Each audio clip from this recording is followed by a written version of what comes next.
سلام بچه، چطورین؟ خوش اومدین به این ویدیوی جذاب. امروز میخوایم مثلا چی بگم، یه بازی هاردکور شروع کنیم.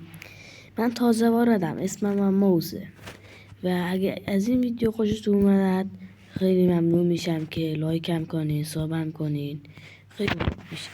اگه به 50,000 نه 50,000 خیلی زیاده، توی دندون همون نمیبونم اونا.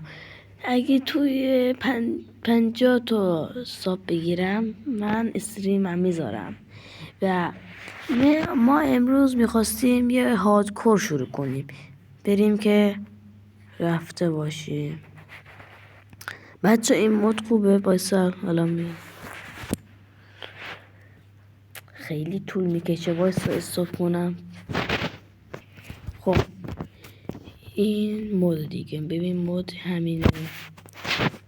ببین من موزم و این شیدرشه دیگه. ببین شیدر که نیست، اون خورشید میبین چقدر خوشگله. و اینجا اینطوری که چقدر 36 تا هست. اینجا هم فکر کنم ساعت، فکر کنم توی ماینکرافت.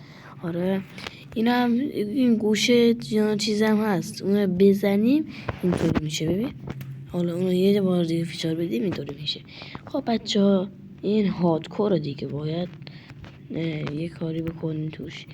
حالا من میذارم اینطوری هنوز بمونه تا ویدیوی بعدی توی این زمین. خدا نگهدار.